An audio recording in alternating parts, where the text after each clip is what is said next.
warahmatullahi wabarakatuh. Halo teman-teman, apa kabar? Siap untuk belajar? Yuk buka buku catatan masing-masing dan kita catat poin-poin pentingnya ya. Nah, untuk teman-teman yang sekarang yang belajarnya secara daring atau di rumah aja, stay healthy ya, tetap jaga kesehatan dan jangan lupa cuci tangan pakai sabun serta jaga jarak. Nah, di sini saya bersama rekan saya Teh Nur Hasanah akan membahas tentang kenampakan alam dan keragaman sosial budaya. Ini merupakan bab 2 dari pendidikan sekolah dasar kelas 4. Nah, semoga dengan adanya video ini dapat membantu teman-teman ya. Nah, tapi kita hanya akan membahas tentang kenampakan alamnya saja, teman-teman. Nah, sebelumnya saya mau bertanya, apa sih kenampakan alam menurut pendapat teman-teman? Nah, teman-teman bisa searching ataupun tanya kepada orang tua teman-teman, lalu jelaskan dan tulis ya di buku catatan masing-masing. Nah, di sini kita akan membahas tentang kenampakan alam. Yang akan saya dan rekan saya bahas itu tentang pegunungan, dataran tinggi, dataran rendah, pantai, dan perairan darat. Nah, bagaimana sih materi selanjutnya? Yuk kita simak sama-sama. Di setiap tempat atau daerah pasti mempunyai kenampakan alam. Misalnya pegunungan, dataran tinggi, dataran rendah, pantai, dan sebagainya. Kenampakan alam tersebut itu akan mempengaruhi keragaman sosial budaya, sehingga setiap daerah akan mempunyai adat istiadat, budaya, dan kehidupan sosial yang berbeda. Jangan dulu bingung ya akan keragaman sosial. Yang dapat kita garis bawahi adalah dari kenampakan alamnya. Nah, kenampakan alam di Indonesia. Indonesia itu merupakan negara kepulauan yang sebagian besar wilayahnya itu berupa lautan atau perairan. Luas wilayah lautan itu sekitar 2/3 bagian dan wilayah daratannya itu 1/3 bagian dari seluruh wilayah Indonesia. Wilayah lautan itu tidak dapat dihuni oleh manusia. Wilayah daratan yang dapat dihuni oleh masyarakat itu juga dikelompokkan menjadi wilayah pegunungan, dataran tinggi, dataran rendah, dan pantai. Nah, pertama saya akan membahas tentang pegunungan. Apa sih pegunungan itu? Nah, sebelumnya penduduk yang tinggal di wilayah pegunungan itu tidak banyak, apalagi pegunungan yang memiliki tinggi lebih dari 1.000 meter di atas permukaan air laut. Wah, tinggi sekali ya teman-teman. Ya pantas saja tidak ada yang menduduki tempat yang tinggal di sana karena saking tingginya.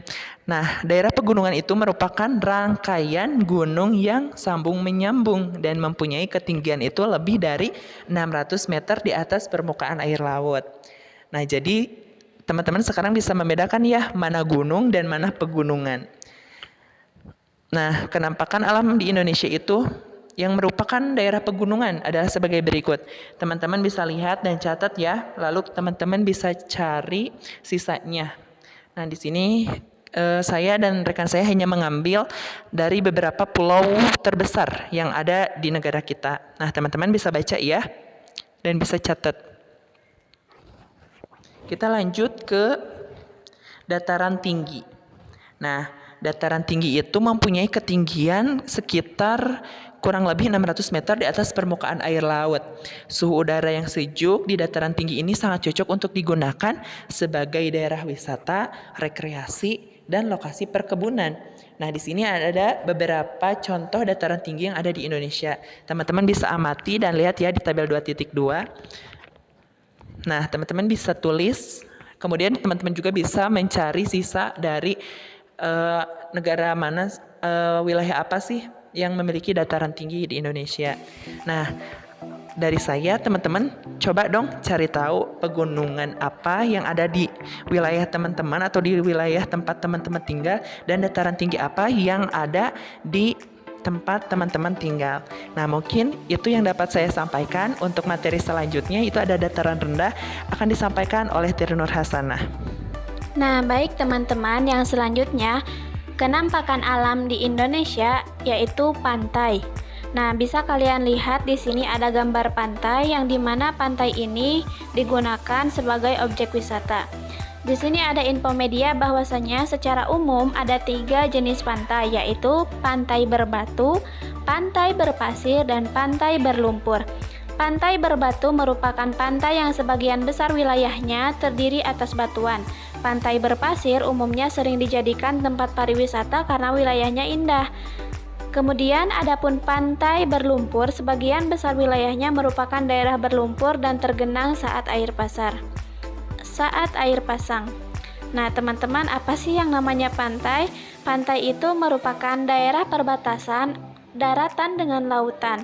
Jadi, batas antara daratan dan lautan itu dibatasi oleh sebuah pantai.